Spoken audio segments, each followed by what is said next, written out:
This is Reverse Chronological Lightning Round Monday Edition 2. We are into week 3 of the fantasy basketball season. And if you missed it, we did a week 3 preview show that was already out on all of our different pod channels. But in this one, we look back at what happened over the weekend, and we're going to look at all 30 teams, their most recent game, to get you guys resituated for the week ahead. The purpose, as we've talked about before, of these shows is because frankly, it's just not easy for all of us to keep up with everything happening in the NBA over the weekend the way that it is when you can just kind of like have the apps open on your computer during the week, you're at work, whatever it is. Like, it's just easier to stay in touch because, like, for me at least, I got 9,000 kid activities I got to deal with on a weekend. So there's a lot of back and forth. You're making sure you got the scores going, you got the games going, but you're pulled in a couple different directions. So for these Monday shows, I think it's fun to look at every single damn team. What have they been doing? What's likely coming? And then we're all ready. We're all ready to set our lineups for what's going to be an extremely wonky week when it comes to game scheduling with a 15-game card everybody's playing tonight. This is Old Man Squad Fantasy Basketball. That's the podcast. I'm Dan Vespers. Thank you all for tuning in. Hit that like button if you're watching. Subscribe, however you're doing this. Some of you still haven't, I don't think. So hit that button. And then, of course, if you're listening on Apple or Spotify, the 5-star reviews really do go a long way. So please do that. Based on the number of you that are listening and the number of reviews and subscriptions, I think there's still a handful of you that haven't quite done it yet. So please do those to get things going. We go backwards on this show. Sunday, Saturday, Friday. I'm going to try this year, and so far I'm 1 for 1, at actually knowing who didn't play Saturday or Sunday. By the way, this week, the teams that didn't play were Chicago, Indiana, the Lakers, and the Knicks. I believe that was it. So Friday we'll have 4 teams to look at as well. But Saturday and Sunday we'll cover 26 teams. Friday we'll cover 4. That'll get everybody reset for the week ahead. And then luckily, we've got all that crap coming up tonight. So whatever we learn, we get to apply immediately on what will be a second show today. That'll be a separate episode of the podcast where we're going to preview, oh, good Lord, all 15 games coming up on this very crazy Election Eve Monday show. Let's get into things, and then I'll come back and I'll do an advertisement because I don't know. I don't want to do it first thing out of the gate. Detroit beat Brooklyn 106-92. The Pistons are off the schneid, as they say. And frankly, the Nets were kind of playing a bit over their heads. They're 3-4. Brooklyn is. The Pistons are now 2-5. Who the hell else did they beat? Where was the Pistons' other win? It was mixed in there somewhere. Oh, they beat the 76ers, who are also a dumpster fire. Because apparently Joel Embiid shoved a reporter. Marcus Hayes, I think, was the reporter that wrote a story involving his son and dead younger brother. And so not surprisingly, there was a bit of animosity there. In any event, Pistons are now 2-5. So steam train Detroit on the way here. But the real thing, like, forget the fact that the Pistons are off to a little bit of a slow start, and they've largely had a tougher schedule with the exception of the 2 games that they've managed to pull out. Tobias Harris, signs of life, 18-5-6, better percentages. He's now inside the top 100, so well on his way to where he needs to be. 13 shots is probably about 1 less than I was hoping for this year, so we're getting there. And we just need it to happen consistently. And hopefully, as the settling occurs here, I think we're going to be in pretty good shape. Jalen Duren, 13-17-4, a steal, 3 blocks, and perfect 5 out of 5 shooting. That pushed him back up within a couple rounds of his ADP. So hopefully that's, again, the start of something good for Jalen Duren as well. My beef with the Pistons right now, if you want to have one, is you got Malik Beasley and Tim Hardaway Jr. combining for 24 shots. And I get it. Those guys are the floor spacers, and that opens things up a bit for guys like Cade or Jaden Ivey or whatever. But it's also, a little bit annoying. And they're not rosterable. And Jaden Ivey remains a guy I'm only willing to play in head-to-head and not in roto. And this game was a perfect example of that because he shot 27% from the field on pretty high volume and had 4 turnovers, but he also had 15, 5, and 5. So you just sort of, you take the good, you take the bad, you take them all, and then you have Jaden Ivey's fantasy game. Cam Johnson. Who doesn't love a good aggressive iteration of Cam Johnson? Because aggressive Cam Johnson has pushed his overall 9-category rank up to number 62. This is why he was an interesting late-round flyer. As you guys probably recall, over the last 2-3 weeks leading up to the season, he was a guy that we started to target a little bit more as we kind of saw what the Nets were looking like. And that was one of those teams where training camp was actually fairly informative. And it's why Dennis Schroeder ended up on a couple of my teams as well. Although I admit I wasn't nearly high enough on Schroeder. That was one that we were too low on. But Cam Johnson was one that we managed to nail towards the end there. No surprises with the Nets. Ben Simmons' body is not going to allow him to play more than 24, 25 minutes. So that means that there's kind of no reason to take the plunge. Cam Johnson, Dennis Schroeder, Cam Thomas. Those are the easy ones. Not right now, Nick Claxton, pronounced it with a British accent. Nick Claxton is, well, this game was a dumpster fire because of the free throw shooting, but overall, he's just not playing, and I believe that it's still tied to coming back from an injury, but it's weird that it's taking so long. In any case, he was a guy that luckily we had low on the preseason buckets. I'm trying to remember where the hell he ended up. Is he even on the list somewhere? Where the hell are you, Nick Claxton? I don't remember where I had him. I might have forgotten to put his name on the list. Oh, there he was. Bucket 17. So he's pretty far down the board. He was down there in the guys that I thought should have been kind of in like the 80s or 90s or later, which is, by the way, why I was very late so far on Cam Thomas also. But we'll see how that one levels off. Cam getting off to a very good start makes me feel like a bit of an idiot. But as I think the free throw number comes down, you'll probably see Cam Thomas drop back towards that like 80 mark. And Claxton, I thought, was a little bit behind that. But this is worse than expected. And I think there's a little bit of a buy low. I think the thought process, if I remember right, on Claxton was, why would you draft Nick Claxton at like 75 where he was going, or 70? Because he's basically like a punt free throw center when you can get about 5 other punt free throw centers 30 picks later. But, yeah, there's a little bit of a buy low there. I mean, if you're willing to give up like a top 100 guy, I probably would do it for Claxton because I don't think this is going to last all year. Jalen Johnson, 29, 9, and 8. 2 steals, 2 blocks, good percentages. Finally, good Lord. It had been a slow start to the year from a percentages standpoint for Johnson, who, by the way, is still shooting a high volume 44.8 from the field and 65.9 at the free throw line, with 3.6 turnovers a game. The other stuff is glorious. He's at 18 points, 10 rebounds, 5 assists, 2 steals, a block, and a 3-pointer. So you assume that, you know, when the free throw gets up to 70 and the field goal gets up to 48 or 49 or whatever, we're looking at a potentially enormous season, and now you can't buy low anymore on Jalen Johnson. Dyson Daniels back from injury. We'll see if he plays in Atlanta's back-to-back. He had 16, 5, and 3 with a steal. He's been awesome. There's no reason to do anything other than to just start him blindly because he's number 40 in 9-cat so far. Other news on Atlanta does seem to indicate, well, for one, Zachary Risachet is a guy you can start in head-to-head as an injury replacement right now, but not in Roto. But also, first of all, like, I don't know what we're doing with Clint Capella. I have him in 0 leagues because he was a guy that was a hard fade candidate for me because I thought of the rise of Onyeka Okongwu, but it's basically because of the rise of anybody besides Capella. Because in this one, now Capella was on the floor during the segments of this game that Atlanta was winning, and there was a little bit of a blowout thing going on. Not a serious one, but like a semi. Giggity. And Larry Nance, as was the case last time Okongwu sat out a ball game, Larry Nance played well. He had 14 and 6 with a steal on good percentages and a couple of 3 balls. He's 2 for 2 on those fill-ins when Okongwu's out. So maybe that's enough data to play Nance next time, or also maybe not. The poor beat-up Pelicans are just trying to tread water and not doing a great job of it. Brandon Ingram gets to do a ton in the interim. No Zion for this ball game as well. So Javonte Green started, who, by the way, Javonte Green typically has a pretty damn good fantasy game, but not this one. Brandon Boston picked up a bunch of those extra minutes as well.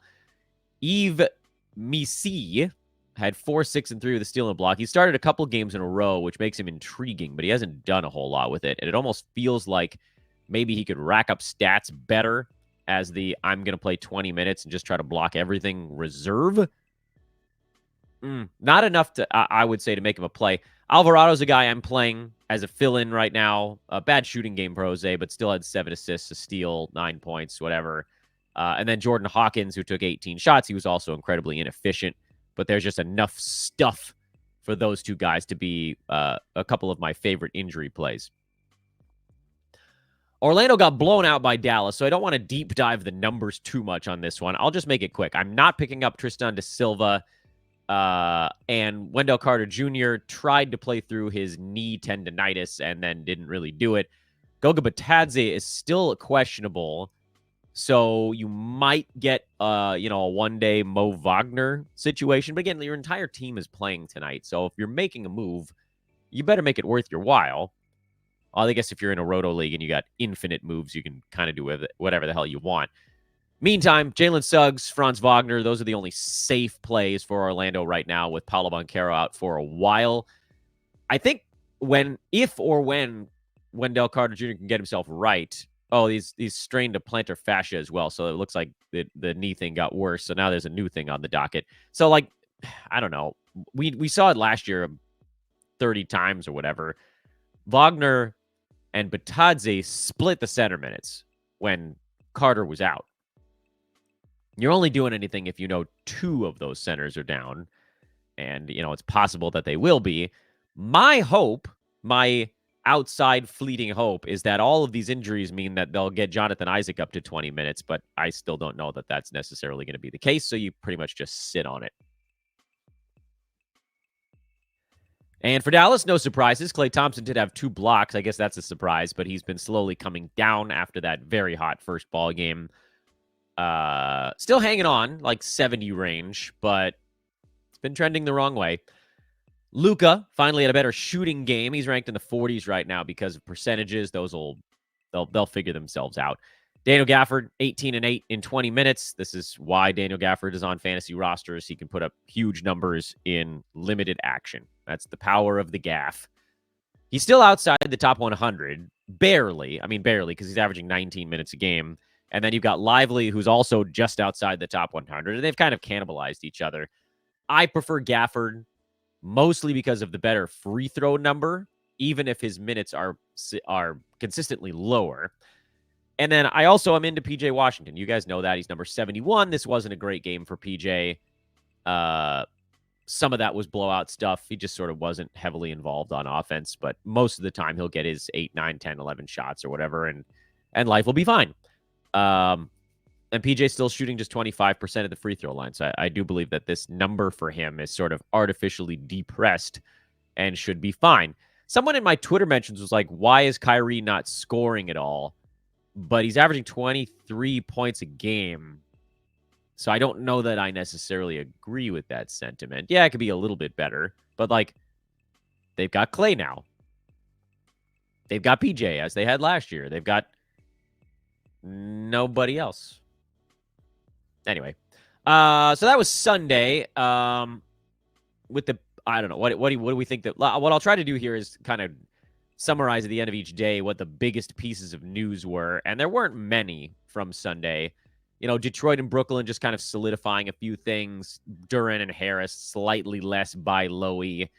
Nice to see Jalen Johnson explode. Larry Nance being the Okongwu replacement was kind of an interesting thing. And then you've got, Alvarado and Hawkins as the fill-ins in that middle game. And then with Orlando, you're just kind of watching to see what goes on with that center spot. Let's turn over to Saturday and have a quick commercial break first.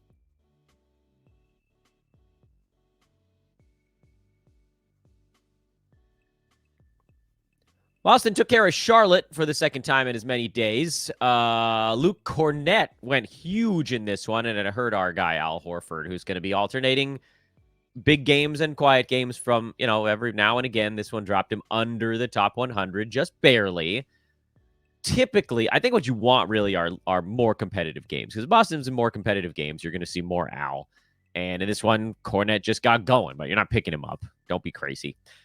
Jaylen Brown is out for a little bit, so that makes Peyton Pritchard a much safer play because the minutes are not stuck at 22. He got up to 29. That makes him a much easier call. Now, I get it.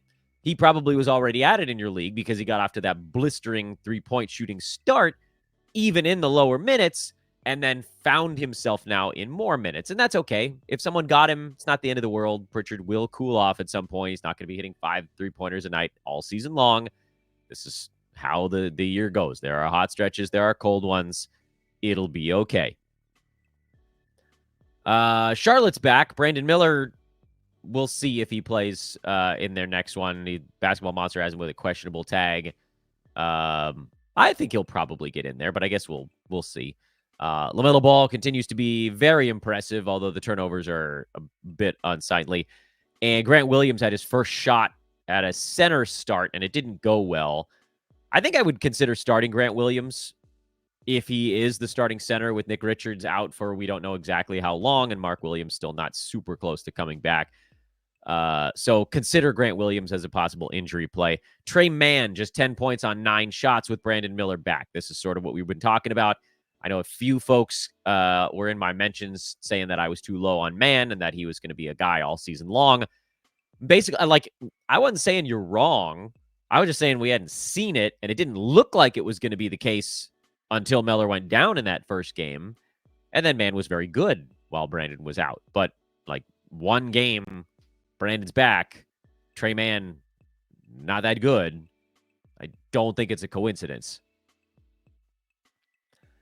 Sacramento doesn't have much in the way of stories. Malik Monk had one of his heater games here, and it shouldn't be surprising that it happened on the same day that Kevin Huerter was out.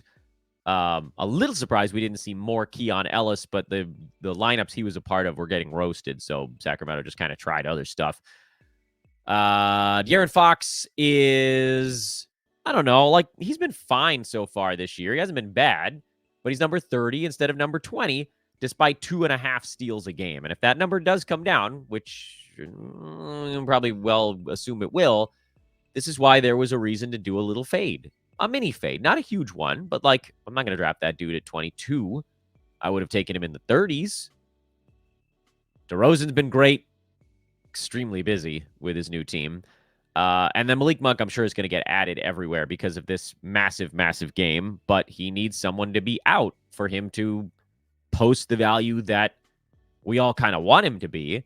But when that team is healthy, he's more like a top 140, 150 kind of guy. And that's okay. But that's very much in that no man's land. This is an overtime game, by the way, if you're wondering why the numbers got really big. Ochai Agbaji has had a couple decent ones in a row.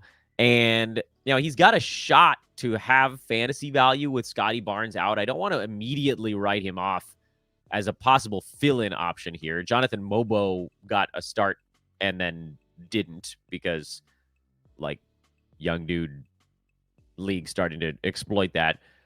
But it does seem like, at least right now, because Toronto has 4 rotation guys down. They're down Scotty Barnes and Emmanuel Quickley, who are the big ones. But then they're also down Kelly Olynyk and Bruce Brown. Those guys are going to probably play in the 20 to 25-minute range. So we're talking about at least 100 minutes of rotation guys being out right now. And a lot of shots, particularly, again, with the top 2 names on that list. So all of a sudden, and by the way, you can mostly ignore Chris Boucher, who had 24 points in 13 minutes. That's not going to be an everyday thing.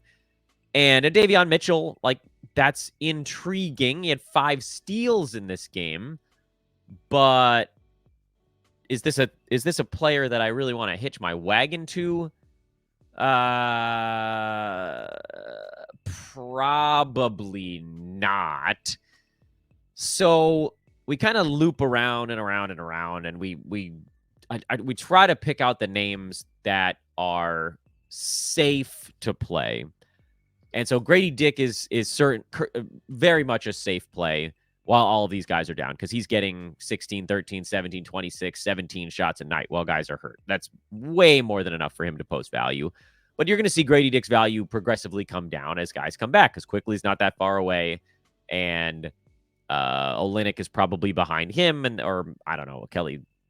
I think they said he's out a couple more weeks though, so maybe Scotty Barnes will be back after that, and then Olynyk's back, and then all of a sudden Grady Dick is probably taking more like 11 shots instead of 16, and because his value is so heavily tied up in free throw percent, threes, and points, when that stuff goes down by 30%, he's not going to be a value anymore. but just be ready for that sort of thing. And then on the Davion Mitchell front, and he hasn't been very good. He's shooting 41%, and obviously having a 5-steal game was a nice feather in his cap, and he had an 11-assist game a couple nights back. It's iffy. It's iffy. You kind of have to look at, I guess the last 7 days is probably your best window on Davion. Because he's been playing 32 minutes, 33 minutes over that stretch, and he's at 10 points, 7 assists, and 1.3 steals, which sort of weighed down by the 3.5 turnovers. I think I probably would say he's okay to play. I think I'm okay with the Davion Mitchell injury replacement stream. And then Agbaji, who, and his has been much more tied to Scotty Barnes going down because the Raptors have had to play a little bit bigger in that instance. But you're getting some steals, you're getting some blocks, and you're getting it fairly efficiently out of Ochai. But he's not doing anything extraordinarily well this year. He's at 13 points, 4.5 boards, 1.3 steals, 0.7 blocks, low turnovers, good field goal percent, very good field goal percent. So I don't know that there's the kind of like opportunity to explode. We had a nice ball game in this last one, overtime win over the Kings with 22, 5 and 2, 2 steals, a block, and 4 3-pointers. But like, we're talking about a guy that's mostly getting his value out of making his shots, having a couple of 3-pointers and a couple of rebounds here and there. And I'm just not as excited about the upside of dropping Agbaji into, say, a GamesCap Roto lineup where you want to play him on the head-to-head side. I don't think there's that much of a discussion here. And that's where I stand on the Raptors. And obviously, RJ Barrett is a play because, yeah, the percentages are going to be not fun. But there's so much usage that, like, who cares? Memphis took care of the poor 76ers right now. JJJ had 27. J Huff had 20 off the bench, but you're not doing anything with that. It's unsustainable. Scottie Pippen Jr., 12 and 13. He's injury replacement level. Get him in there with Bane and Smart out. Santi Aldama, I think you can play with Bane and Smart out. Obviously, John Morant is a go. Jalen Wells, I'm on the fence. I don't think I'm doing anything with him yet. Watch list. And then Zach Edey, if you happen to have drafted him, you were probably encouraged by 22 minutes. That would be enough for him to have fantasy value. 22 minutes, we haven't seen that every game, but this is sort of encouraging, at least in terms of a hold. For the Sixers, Maxey, Oubre, and yes, even still Andre Drummond, who's unable to finish around the rim right now. But those are the 3 guys you're willing to play while Philly sadly waits for somebody to come back. Cavs and Bucks exchanged game winners in this one. Bucks thought they had one with about 6 seconds to go, and then Donovan Mitchell came back and knocked one down of his own. And the Cavs are a surpriseless fantasy basketball team. So we continue. Milwaukee, also a little bit of a surpriseless fantasy team, although Giannis is questionable for their next ball game, which would make Bobby Portis a massive play as opposed to right now where he's kind of in that doesn't matter zone. And my hope for Portis was that he'd be able to hang around the top 100. I keep saying I think he might be able to squeeze himself inside of it. Well, if you start to see Giannis or Brook Lopez miss any time at all, that's how Portis is really going to push himself forward. At least, while the Bucks are losing a ton of basketball games, at least Damian Lillard's looked really good so far this year. Scoring is up, and that's what you were hoping for. Taurean Prince had his, one game every once in a blue moon where he does a little bit more, and that pushed him back up to number 99. I want nothing to do with Taurean Prince because he's extraordinarily boring. I don't care really what format you're in. It's too boring, and at some point, Chris Middleton will show up, and then it'll be way too boring. Minnesota lost at San Antonio. This is the fear with Minnesota making that trade. I know they're working on figuring it out, but they are not as intimidating in this iteration of themselves because offensively things don't make a ton of sense, and they're trying to figure out what goes where, and it's costing Mike Conley any chance at value, and it's costing DiVincenzo any chance at value. And so you got Anthony Edwards jacking up 3-pointers like they're going out of style, and you got Randall doing his thing, and every once in a while Rudy Gobert looks like he's a better fit. He got himself hurt in this one. Gobert tweaked an ankle. So I guess in the short term, at least, that's a good thing for Naz Reid. But when we're thinking about the Wolves as a unit, well, the case for Mike Conley and DiVincenzo becomes harder and harder and harder to make right now. Conley's number 147. I don't think DiVincenzo is even inside the top 200. Yeah, he's at 210. And yes, obviously, some of that is because they're not shooting. Conley's shooting 26% from the field, but he's also at 24 minutes instead of at 26 or 27, the way we wanted to. I am still holding Conley a little bit longer because I don't think that 26% is going to hold. And when that gets up to 44 or whatever, he probably does inch himself inside the top 100. But I don't know that DiVincenzo has enough to do to get there. I think I'm probably okay with a drop on Dante, but you can wait a little longer if you really want to. Keldon Johnson got added in a lot of places after putting up 25, but he's behind Julian Champagny on the Spurs team right now. And so it's going to be very much a hot hand thing. If Keldon gets hot, he'll see a little extra playing time. First few games of the year, he wasn't. Where's he ranked? 185? Like, that's just not close. Chris Paul, though, ooh, boy, is he settled in nicely. Chris Paul is number 47 right now. That's a beautiful thing. Sohan had a good one. I still think he makes more sense on the head-to-head side than Roto at number 118 because of the poor free throw percent. So that's a thing. And then Wemby is still kind of trying to find his footing a little bit. Champagny, you can drop. He's been bad after that first game and a half. Warriors built a 30-point lead over the Rockets and then gave it up and ended up winning in overtime. This was just a team taking their foot off the gas. Steph not back yet, but Wiggins was. Steph is close, though. And when Steph gets back, then you'll see the end of Brandon Podziemski again, who's been playing more minutes here with Steph out, but most of the usage has gone to Buddy Hield. And we'll see how those two guys settle when the Warriors have their normal starting lineup back in. DeAnthony Melton also out right now, so that opens up a little more stuff. Trayce Jackson-Davis, you can drop. Draymond Green, you're holding. Wiggins, you're holding.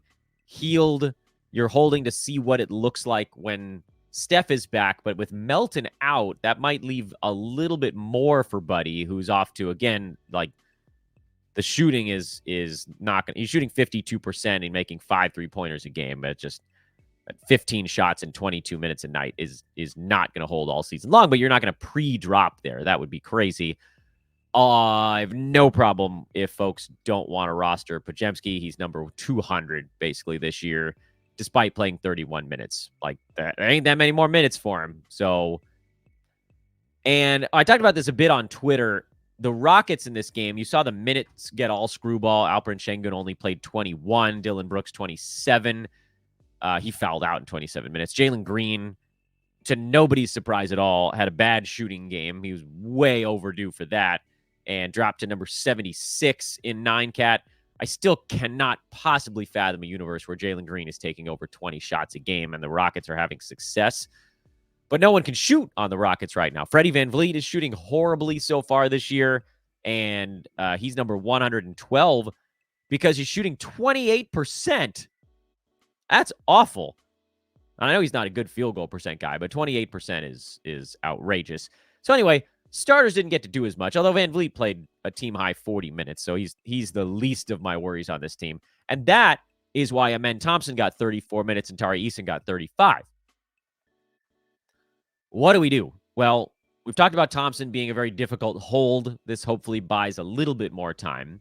Tari Eason is a Goliath per minute producer, but he was playing like 19 minutes a game before this one. So how can we possibly expect the 35 minutes to continue when his prior minutes were 13, 16, 18, 22, and 19? Now, admittedly, he was putting up numbers in those games, mostly because he was averaging like 3 steals a night. But long-term, 20 minutes isn't enough. So what the hell do we do? You guys are counting on me to give you the answer to that damn question. Well, I'm adding Eason in most places just to see. I think the safe move there is to call it a speculative ad. Make Tari a speculative ad. and see what the next few games bring. Like, are they going to try these other lineups a little bit more? What if they had gone to these earlier in the ball game? Who knows? I don't think we have anything to worry about with Van Vliet. I don't think we have much to worry about with Jabari Smith Jr. either. I think if you are a Jalen Green rosterer, you should be a little worried. And then Alperen Şengün has been a big worry so far this year. And I feel very fortunate because you guys know I said I wasn't drafting him anywhere where I was trying to win free throws. And I generally try to win free throws. So I don't have any Alperen Şengün. And it did feel like 20 to 25 range was really, really early for someone whose role was likely to stay about the same year over year. And the only way you got him up into that 20 rank was if you were punting free throws last season. And I get it. I'll say the same thing I say every time. Could you win drafting Şengün and not punting free throws? Of course. He's not going to single-handedly ruin you in that category the way that, honestly, someone like a Giannis can kind of. He's like the one dude in the NBA that can kind of ruin a category himself. Most guys that are bad at free throw shooting, Rudy Gobert, Alperen Şengün, Clint Capella, whatever, like, you can cover up their negative. But from a draft day standpoint, my point was always it's just easier to not draft a guy whose giant negative you have to cover up as early as he was getting drafted. So it wasn't like a specific fade on Alperen Şengün. It just, in my mind, made no sense to draft him at 23 if you were then going to still try to win free throws, especially with head-to-head, where you don't want to be mid-pack in something. You want to be great at it or terrible at it. With Roto, you'd be like, all right, I'll cover this up at some point and I'll make myself mid-pack. Even then, it still was a bit of an overpay. But, like, if you're trying to build a team with strengths and weaknesses, don't spend your second-round pick on a guy with a weakness that you want to be a team strength. That was always a little bit of a backwards way of doing it. Miami blew out Washington, and we finally got the Bam Adebayo mega game, so that buy low is off the table. And then everybody else is pretty much as you'd expect. Tyler Hero fouled out in 20 minutes, and that meant 29 minutes of Alec Burks, but you can ignore that and move along. The Wizards. Alex Sarr, 17, 6, and 3, pushed his field goal percent from 29 up to 38 in one ball game. Also had 4 blocks again in this one, and Sarr looks great so far. He's number 46 per game in 9-cat in 25 minutes a night. Now, I don't know that the 2.8 blocks is going to hold. I don't know that 88% free throw is going to hold. But the other stuff is likely to get better. Field goal percent is going to get better. Scoring is going to get better. Rebounds are going to get better as his minutes trend up, and you can't get him anymore. So that's why last week it was like, this is the Sarr week. Go get him. Like, he's going to be interesting earlier than we all expected. Now it's too late. Somehow Bilal Coulibaly is still on waivers, or still on free agent lists in different leagues. I can't possibly understand how that could be the case. He's number 38 in 9-cat, and yeah, his field goal percent is definitely coming down, but he looks awesome. Jordan Poole looks good. Bub Carrington, 4 points. Oh, no. 4 boards. Okay. 8 assists. Interesting. 4 steals. Interesting. And yes, a lot of this has to do with Kyle Kuzma being out, so other guys are just getting more stuff to do. But I'm lightly intrigued by the Bub Carrington fantasy stat set. If he's looking a little bit like a Chris Dunn mold through his first handful of games. He can't shoot, and young guys coming into the NBA, that's not a thing that's going to magically fix itself. And yes, the Wizards being somewhat shorthanded is playing a role in this. And yes, I know Kaishan George got the start, but it's not about the start. It's about who touches the basketball. I believe one other player out whose name, who the hell is my, I'm not forgetting anybody. I'm not adding him because I don't think that there's going to be a big sprint to the waiver wire to get Bub Carrington off a 4-point effort.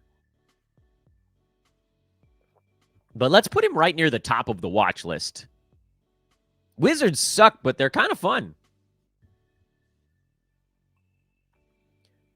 Phoenix took a little too long to take care of the Blazers, who are these types of games the first sign that we're already out of the first part of the season. Usually the first 2 to 3 weeks of the year, bad teams get really blown out because good teams are taking it super serious and they have a lot of energy, like man bear pig cereal.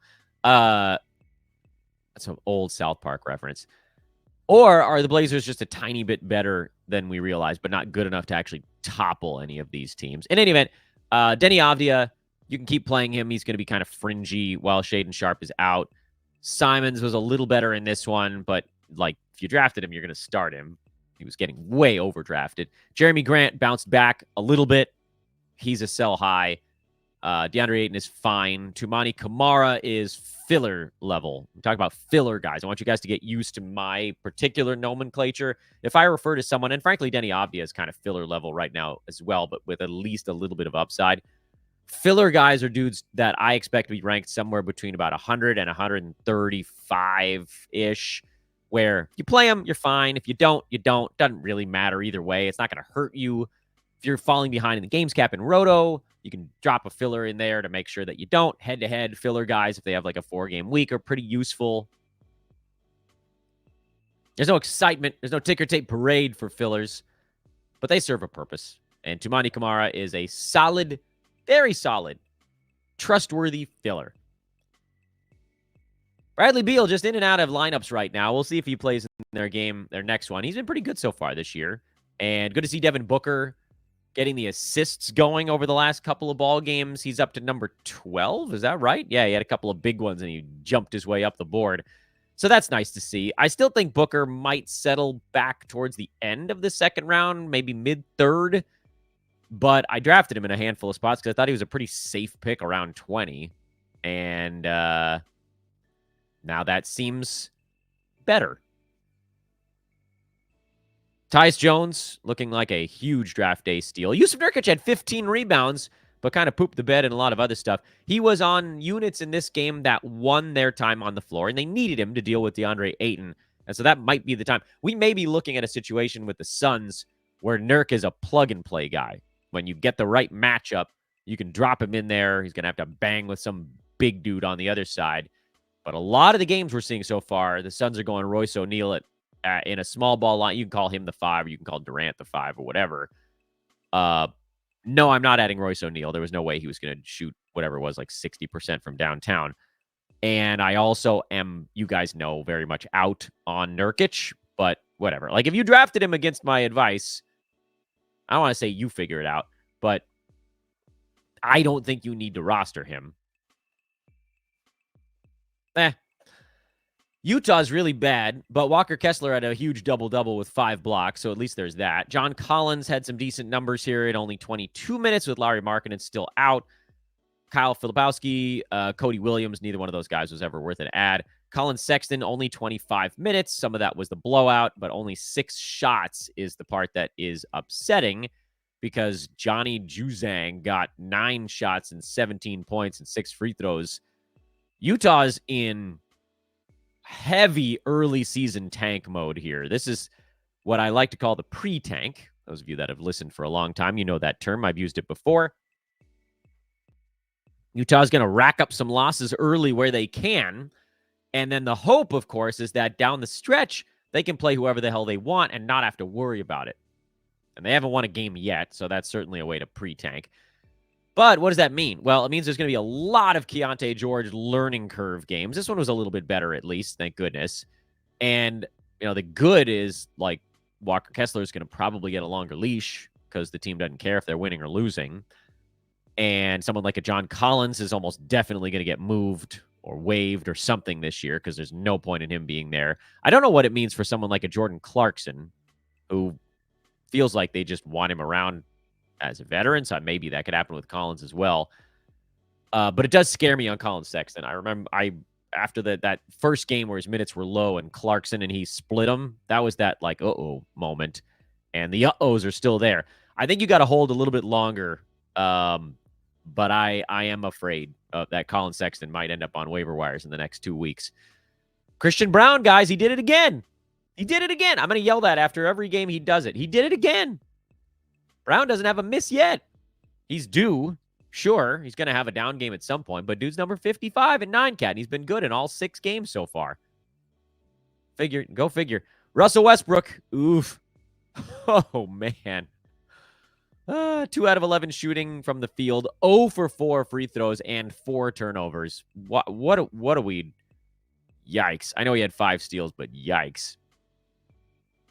Will the Thunder lose a game? My story at 9. Shea was fine. He did enough. Holmgren was solid. He did enough.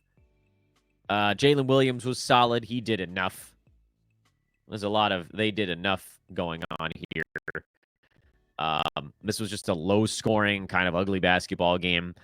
Lou Dort, 16, 4, and 3. He's on a serious heater to start the year, shooting 51% from the field and 90 at the free throw line. And that ain't going to stick. Yeah, I mean, if you want to ride him while he's hot, you go for it, but I ain't doing it. And Alex Caruso, just 16 minutes again. He was a +8 in his 16 minutes. But 16 minutes ain't enough. And I hate to say it, but I think Caruso might be a drop, guys. I think he may turn out to be not worth it. He's number 192 in 9-cat. It ain't enough. And it doesn't look like anything's about to change. James Harden can't put a ball in a bucket right now, but he's doing everything else awesome. Only 12 points, but 13 boards, 7 assists, 3 steals, 3 blocks, 2 3-pointers. He made his foul shots. And we're just waiting because he's at 5.5 turnovers a game and 36% from the field, and he's still a second rounder despite all of that. Frankly, he's been a great player to build around on the head-to-head side because you were probably punting turnovers. You might have been punting field goal percent. So, like in that build, James Harden's been a Goliath. He's number 6 if you're just punting turnovers alone. If you're punting field goal and turnover, he's number 2. So you got what you wanted to out of Harden, but if I took him, and I did in 1 or 2 roto spots, I would love for those turnovers and field goal percent to come back to earth a little bit. Norman Powell is the other guy you're playing on the Clippers right now, and I should say Zubats as well. He had a bad free throw night, but Zubats is your third guy, and that is that for Saturday. We'll take one more very brief commercial break and then finish it up with the 4 teams from Friday before we take a vocal break and then come back with the big 15-team preview. We'll be right back.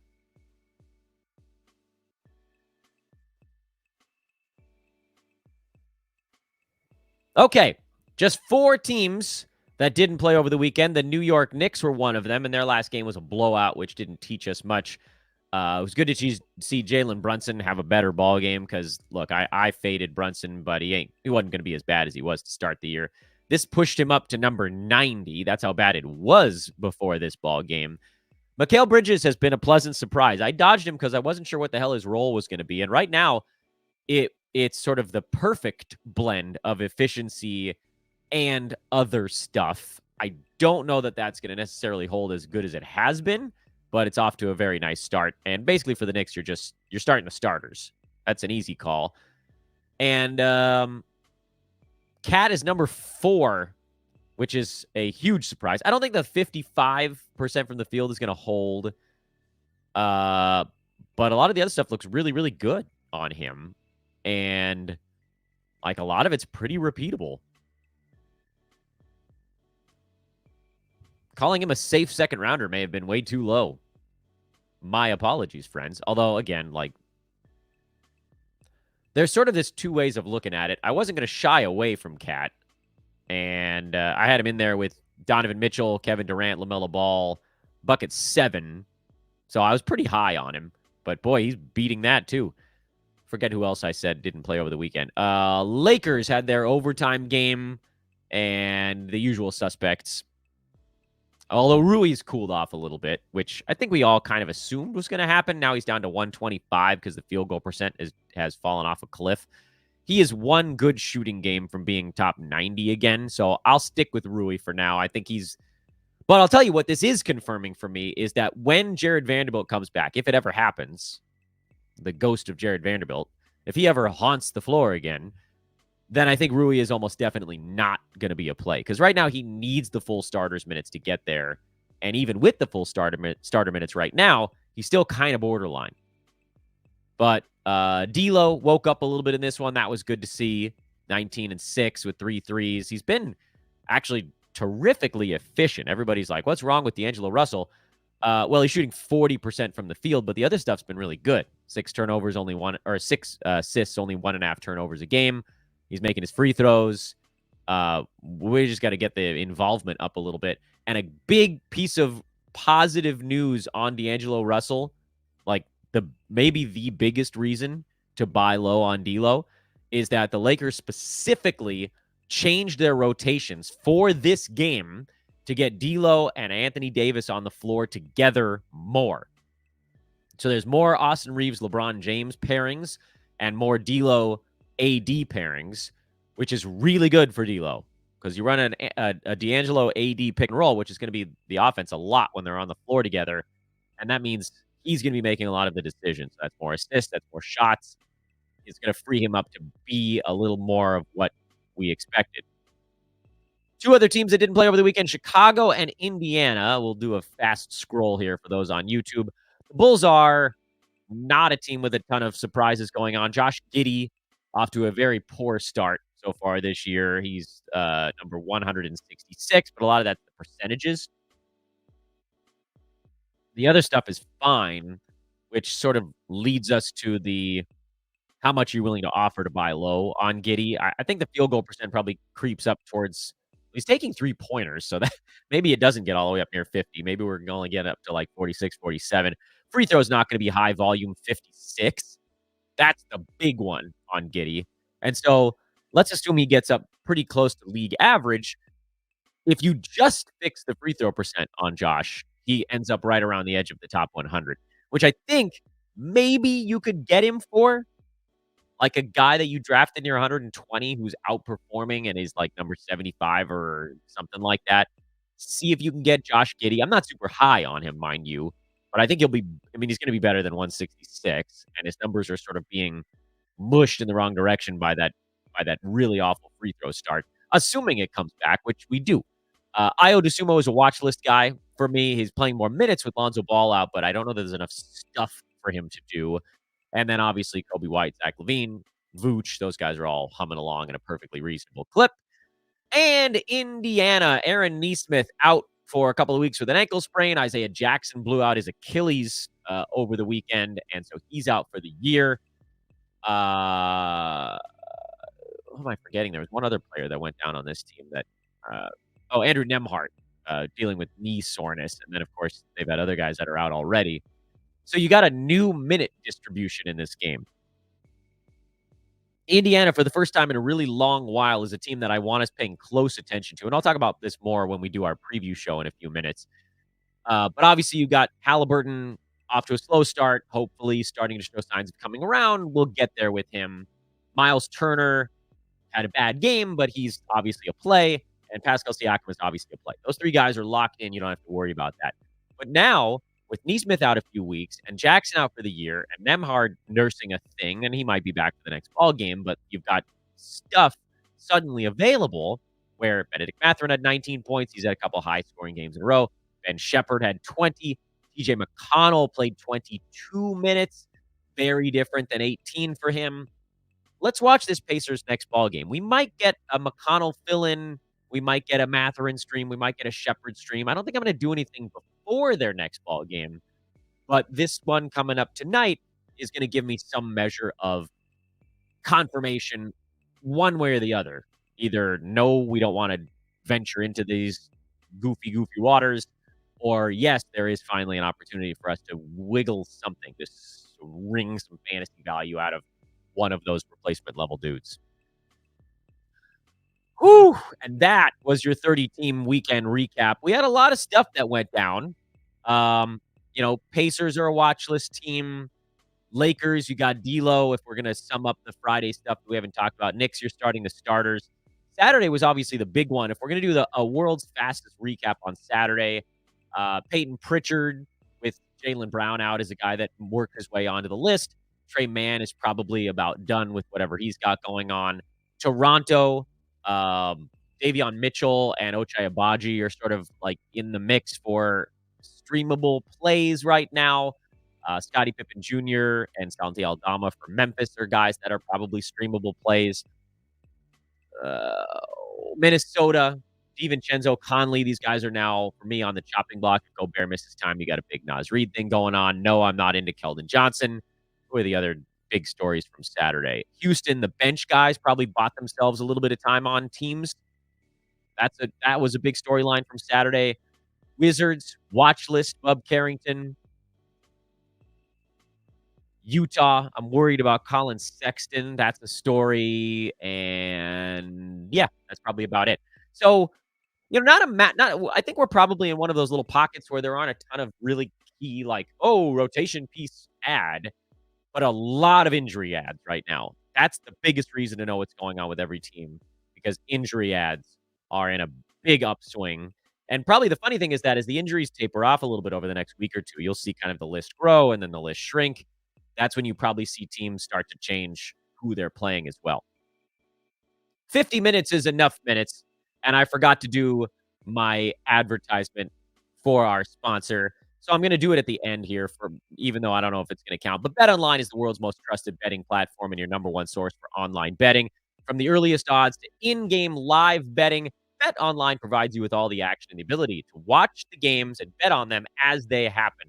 With the largest selection of odds on everything from football to basketball to hockey to entertainment and political props, BetOnline is the place to be. Head there today to get in on the action with America's most trusted site for online wagering. BetOnline. The game starts here. I'm Dan Bespris. Follow me on social media. We do so much over there. I must insist that you find me at DanBesbris. Follow Old Man Squad over on social. It will follow you back. And we'll be back with another show in just a little bit, as soon as I can get this one edited down and posted, honestly. So, busy morning of me yelling into a microphone, isn't it? See you guys. Oh, like, subscribe, rate. Goodbye.